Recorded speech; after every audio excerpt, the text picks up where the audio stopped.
Hi friends, Jio ஹாட்ஸ்டாரில் stream ஆகிட்டு இருக்கிற ஓம் காளி ஜெய் காளி web series எப்படி இருக்குன்னு பார்ப்போம். இதோட கதையை திருவிழா பேக்ட்ராப்ல நடக்கிற ஒரு ரிவெஞ்ச் ட்ராமான்னு சொல்லலாம். இதுல விமல் தான் மெயின் லீடா நடிச்சிருக்காரு. விலங்குக்கு அடுத்து ரெண்டாவது வெப் சீரிஸ் விமலுக்கு. இவர் வெப் சீரிஸ்க்கு வந்தது நல்ல சாமர்த்தியமான மூவ்னு சொல்லலாம். இதோட கதையில பிடாரி பூஜை அப்போ பிடாரி கணத்துக்குள்ள இறங்கின சாமியாடி கணேசன் நீலான்ற ஒரு கர்ப்பிணி பெண் மயங்க இருக்கிறத பார்த்து அவளை அவங்க ஊரான வனதேசத்துக்கு கொண்டு போறாங்க. நீலாவை துரத்திட்டு வந்த அவளோட அண்ணன் ராஜதுரையும் அவன் ஆளுங்களும் அவ ஹஸ்பண்ட் வர்கீஸை வெட்டி கொளுத்திடுறானுங்க. இந்த நீலாவை விடாம மோப்பம் பிடிச்சு கடைசியா ஒரு 5 வருஷம் கழிச்சு வனதேசத்துல நீலா ஒரு பெண் குழந்தையோட இருக்கிறத காத்தாடி கூத்தாரார் தம்பதிங்க கண்டுபிடிச்சிடறாங்க. அந்த தகவல் ராஜதுரைக்கு போக அவன் 2 பேரையும் தீர்த்து கட்ட ஆட்களை தசரா திருவிழா கூட்டத்தில் இறக்குறான். ஒரு அண்ணன்காரனே தன் தங்கையை கொள்றதுக்கு காரணம் என்ன, அதுவும் பச்சை குழந்தையோட. இப்படி இருக்க வனதேசம் சாமியாடி கணேசனும் அவன் கூட்டமும் திடீர்னு ராஜதுரையை போட்டு தள்ளுறதுக்கு ஏன் துடிக்கிறாங்க? இந்த மாதிரி எல்லாமே தலைகீழ மாறதுக்கு அந்த தசரா திருவிழாவில் என்னதான் நடந்தது என்பதுதான் நாம இதோட 5 எபிசோட் வழியா தெரிஞ்சுக்க போறோம். ஓம் காளி ஜெய் காளி என்ற தலைப்பு நமக்கு பழக்கப்பட்ட ஒண்ணு.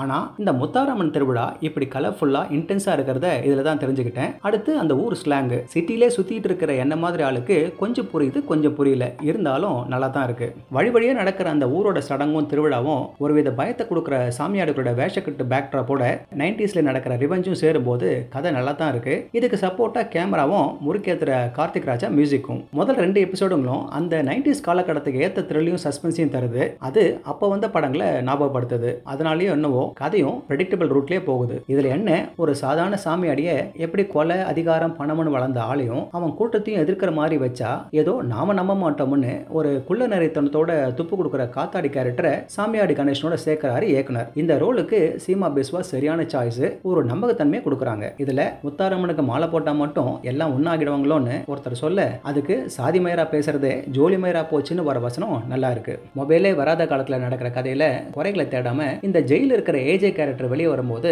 தம்புரானும் சதிக்கு உடந்தையா இருக்கிற போலீஸாலும் என்ன ஸ்கீம் வச்சிருக்காங்கன்றது தான் அடுத்த சீசனை பார்க்க தோன்ற விஷயங்க. இதுல நீலாவை கொல்ல வந்தவங்க அந்த குழந்தை கை மாறினதால பாமா கேரக்டர் முடிச்சது மாதிரி இருக்கு. அது சாமியாடி கணேசனை இந்த மோதலுக்குள்ள இழுக்கிறதுக்காக எழுதியிருந்தாலும் நெருடலா இருக்கு. அதே மாதிரி அந்த ட்ரைனிங் விஷயங்களும் தேவையில்லாத சொருகல். இந்த ராஜதுரை கேரக்டர் அந்த காலத்து வீரப்பா மாதிரி அந்த ஆளையும் மார்ச்சூர்ல இருந்து எழுப்பினா சீசன் 2 இன்னும் சுவாரஸ்யமா இருக்கும். ஓவராலா சீசன் 2க்கான எதிர்பார்ப்பை கொடுக்குற அளவுக்கு இது இருக்கு. அதே மாதிரி ஒரே சிட்டிங்ல பார்க்குற அளவுக்கு இருக்கிறதுனால நீங்க மிஸ் பண்ண மாட்டீங்கன்னு நினைக்கிறேன். ஓகே ஃப்ரெண்ட்ஸ், இதே போல ஒரு சுவாரஸ்யமான வெப் சீரிஸ் விமர்சனத்தோடு சந்திக்கிறேன். இந்த விமர்சனம் உங்களுக்கு பிடிச்சிருந்துச்சுன்னா உடனடியாக லைக் பண்ணுங்க, ஷேர் பண்ணுங்க. நன்றி.